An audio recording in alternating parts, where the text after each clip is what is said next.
Hi friends, welcome to Thulasi Mani kitchen friends. இன்றைக்கி வீடியோவில் பாலக்கீரை தொக்கு பார்க்கலாம். இந்த பாலக்கீரை தொக்கு ரைஸ் சப்பாத்திக்கெலாம் சூப்பராக இருக்கும். சுட சுட சாதத்தில் இந்த தொக்கு போட்டு சாப்பிட்டிங்கன்னா அந்த அளவுக்கு பிரமாதமாக இருக்கும். இப்போ வாங்க இந்த பாலக்கீரை தொக்கு ஈஸியாகவும் டேஸ்ட்டாகவும் எப்படி ரெடி பண்ணுறதுன்ட்டு பார்க்கலாம். ஃபஸ்ட்டு ஒரு கட்டு பாலக்கீரை எடுத்து க்ளீன் பண்ணிவிட்டு இந்த அளவுக்கு பொடியாக கட் பண்ணியிருக்கேன். கூடவே 2 பெரிய வெங்காயம் அதையும் கட் பண்ணிவிட்டு இப்போ மிக்ஸி ஜாரில் சேர்த்துக்கலாம். வெங்காயத்தை சேர்த்துட்டு அது கூட 5 பல் பூண்டு, 1 ஸ்பூன் சில்லி பவுடர், கீரை தொக்குக்கு டேஸ்ட்டுக்கு ஏற்ற மாதிரி கல்லுப்பு உப்பையும் சேர்த்துக்கிறேன். சேர்த்து நல்லா அரைச்சிக்கலாம். ரொம்ப மையம் அரைக்காமல் இந்த அளவுக்கு பூண்டு பல்லெல்லாம் வெளியில் தெரிகிற மாதிரி பல்ஸ் மோடில் கூட போட்டு அரைச்சி எடுத்துக்கோங்க. பூண்டு பல்லாம் வெளியில் தெரியணும். இப்போ கீரை தொக்கு செய்ய ஸ்டார்ட் பண்ணிடலாங்க. ஒரு பேனில் 3 ஸ்பூன் கிட்ட எண்ணெய் சேர்த்துட்டு எண்ணெய் நல்லா காஞ்சதும் அதில் 1/2 ஸ்பூன் கடுகு, 1 ஸ்பூன் கடலைப்பருப்பு, 1 ஸ்பூன் உளுத்தம்பருப்பு, 1/2 ஸ்பூன் சீரகம்,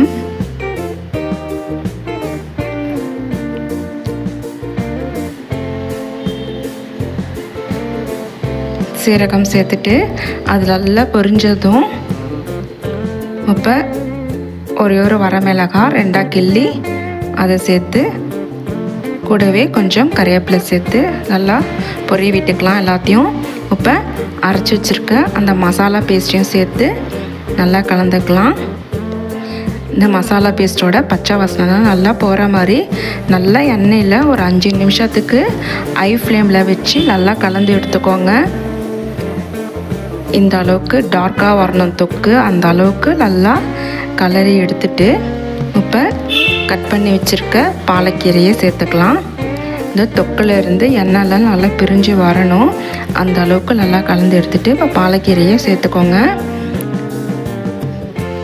சேர்த்துட்டு நல்லா பாலக்கீரையை நல்லா கலந்து விட்டுடலாம்.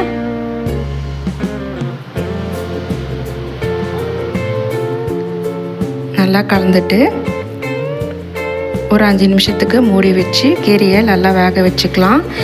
பாலக்கீரையும் சீக்கிரம் நல்லா வெந்து வந்துடும்.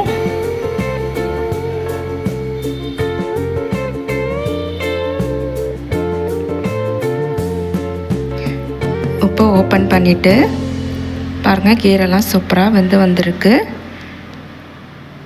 நல்லா கலந்து விட்டுட்டு இப்போ 1/4 ஸ்பூன் மஞ்சள், 1 ஸ்பூன் தனியாத்தூள், 1 ஸ்பூன் சீரகம் தூள் சேர்த்து நல்லா கலந்துக்கலாம். சீரகம் தூளும் தனியாத்தூளும் நல்லா ஒரு ஃப்ளேவரை கொடுக்கும். இந்த கீரை தொக்குக்கு கண்டிப்பாக சேர்த்துக்கோங்க. சேர்த்து ஒரு 2 நிமிஷத்துக்கு நல்லா கலந்து எடுத்துக்கலாம். கலந்து எடுத்துட்டிங்கன்னா இப்போ சூப்பரான பாலக்கீரை தொக்கு ரெடி ஆகிடுது. அவ்வளோதான் ஃப்ரெண்ட்ஸ், இப்போ சப்பாத்திக்கும் ரைஸுக்கும் ஒரு அருமையான பாலக்கீரை தொக்கு ரெடி ஆகிடுது. இந்த வீடியோ பிடிச்சிருந்தா ஒரு லைக் பண்ணுங்கள். துளசி மணி கிச்சனை சப்ஸ்கிரைப் பண்ணிக்கோங்க. தேங்க்யூ.